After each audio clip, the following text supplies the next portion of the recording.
สบายดีเด้อพ่อแม่พี่น้องเบิดสุขคนมื้อนี้เซาหงก็สิมารีวิวเนาะหนูเนาะพี่น้องสิเฮ็ดคิดไปคิดมาจักสิปิ้งจักสิต้มสิแกงจักสิพิซังก็บ่จักเนาะเลยสรุปแล้วก็สิเฮ็ดขัวเนาะพี่น้องใส่ผักชีเนาะเซาหงก็ถ่ายก็บ่อยากให้เห็นพอปานใดเนาะมันจักสิลงได้หรือบ่นี่ก็คันลงบ่ได้ก็คือได้ตัดออกแล้วก็ลงใหม่เนาะแล้วก็ลองเห็นมาก่อนอันนี้ก็ปิ่นไปปิ่นมาปิ่นมาปิ่นไปอยู่เนาะพอบ่อยากให้มันถือบ่อยากให้กล้องเห็นปานใดพอคันเห็นแล้วก็คือแบบว่าผิดเด้ผิดแท้ผิดว่านี่ก็จักสิได้บ่ได้นี่ก็เสี่ยงลองเบิ่ง มาบังแล้วเนาะพี่น้อง ขอโทษขออภัยหลายๆเนาะมื้อนี้ก็มีเมนูสิเฮ็ดขัวเนาะขัวหนูเนาะเซาหงเฮ็ดเองกับมือเลย แต่บ่ฮู้ว่าสิมีได้กินได้บ่ ก็เป็นครั้งแรกในชีวิตเนาะที่แบบว่าเฮ็ดก็คือผักตอนหนูก็ยังบ่อยากเป็นปานใดยังตกปลุปุปี้ อยู่เนาะพี่น้อง เฮ็ดไปนำแล้วก็ถามพ่อไว้นำเนาะพ่อก็อยู่ข้างๆเที่ยวมาส่องเบิ่งอยู่ญาติเฮ็ดบ่เป็น วันนี้เว้าควันตัวเองเนาะ นี่ก็เป็นขาอ้วนๆตุ้ยๆซื้อมาโตหนึ่งประมาณ8-90 บาทนี่แหละพี่น้องเกือบโตละ100เนาะแต่ก็จักมันเป็นหนูอิหยังหนูทองขาวหนูทองปิสังก็บ่จักเนาะก็ถือว่าตัวใหญ่ตัวอ้วนอยู่เนาะ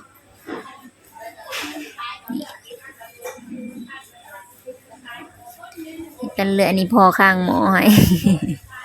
ข้างหมอให้แล้วเซาหงก็ไปถอกน้ำออกอีกเนาะเพิ่นใส่หัวซิงไข่ให้แล้วเรียบร้อยเพราะว่าเซาหงสิผัดสิใส่กระเทียมใส่มักพริกก่อนมักพริกนี่กับกระเทียมนี่ก็แกะไปเบิ่งอยู่ในYouTube มาเนาะพี่น้องไปค้นเบิ่งว่าเฮ็ดขัวหนูเฮ็ดอันนั้นน่ะเฮ็ดจั่งใดแล้วก็ ได้มาได้สูตรมาแล้วก็อันเตรียมตัวลงมือเลยเนาะอันนี้เป็นหัวซิกเซอร์หัวซิงไข่เด้อ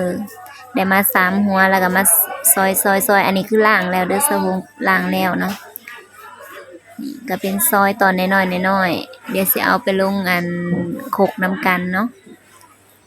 ให้มันหอมมันเป็นสมุนไพรหั่นแหละใส่แล้วก็มันก็บ่คาวเนาะแต่ว่ากลิ่นแรงอยู่นี่ใส่ลงไปเลยแล้วก็ตำ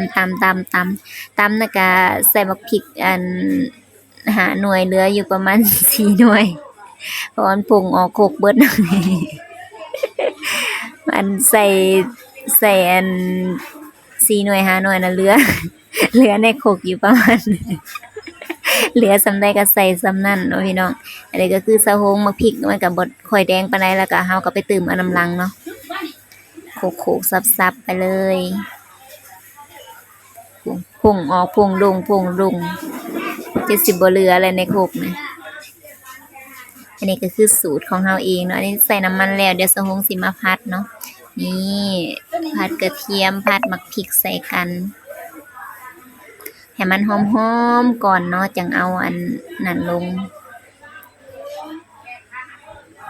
นี่ก็เคี่ยวจนเบิดหน่อยเหลือติดหน่อยหนึงก็บ่ได้หยังคนเคไปเลยเนาะเสียงก็สิดังเด้อเพราะว่าเซาหงพากย์เสียงเอาแล้วตอนนี้อยู่ตลาดเนาะคนก็เสียงสนั่นหวั่นไหวร้องกันอยู่ไห้ก็อยู่ป่า ไห้ก็อยู่โคกเนาะจักร้องอิหยังกันก็บ่ฮู้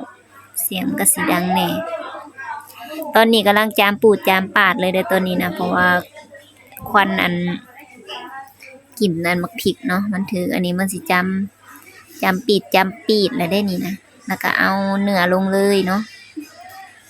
เอาเนื้อลงแล้วก็คนเคบัดนี้มาลุ้นมาเบิ่งนำกันว่ามันสิเป็นหน้าตาแบบใดเนาะเซาหงเฮ็ดกันขัวหนูหรือผัดหนูหรืออีหยังจักอย่างนี่แหละจำก็บ่ได้ซ้ำเนาะครั้งแรก ถ่านแล้วก็แฮ่นๆอยู่แล้วก็เลยเติมถ่านเข้าไป 2-3 ก้อนเนาะเที่ยวขะล้นอยู่นี่เซฟกระทะเหล็กอย่างดีเนาะ ค่าตู้ก็สิแพงแน่เพราะว่าเราก็ออกครัวครั้งแรก สำหรับเมนูนี้บ่ฮู้ว่าสิกินได้บ่อันนี้น้ำต้มที่พ่อเพิ่นต้มให้เนาะใส่ใบขี้หูดใส่ใบมะกรูดมากรีดแล้วก็ใส่ลงไปเลยหลังจากที่ขัวแล้วแล้วก็สะฮงก็เอาน้ำลงไปใส่เนาะแล้วก็หลังจากเอาน้ำใส่แล้วก็สิปะให้มันพดมันเดือดให้มันเนื้อมันเปื่อยก่อนบ่ฮู้ว่ามันสิเปื่อยบ่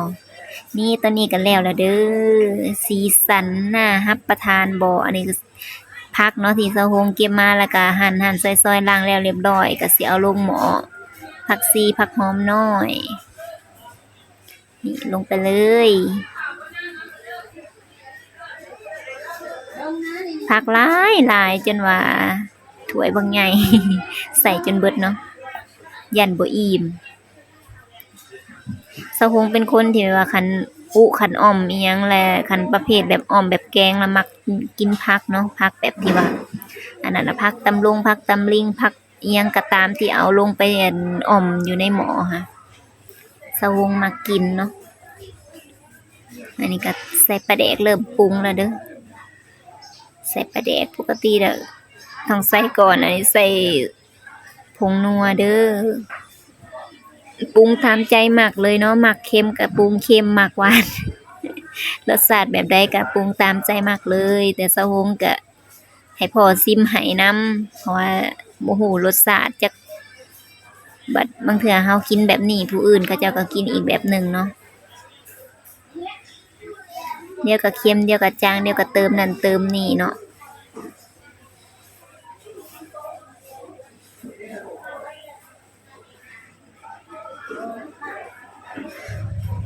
เที่ยวแต่เที่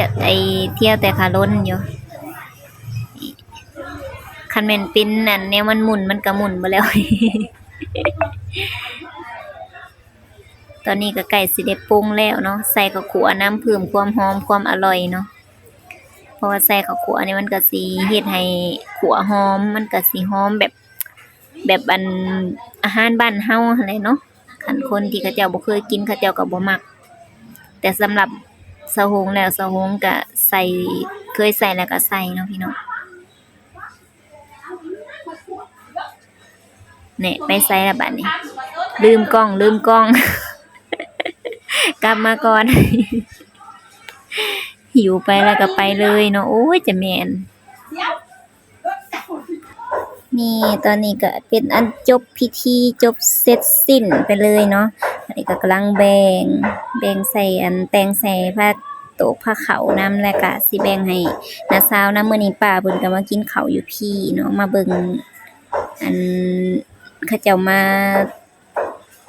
ดุดดินให้ตอนนี้ก็แล้วสำหรับคลิปนี้ก็ขอจบไปเพียงส่ำนี้เด้อรีวิวกันไปยาวๆเนาะพอกันใหม่คลิปหน้าเด้อสำหรับคลิปอ่อมโนมื้อนี้ก็จบพิธีเนาะจบสิ้นไปแล้ว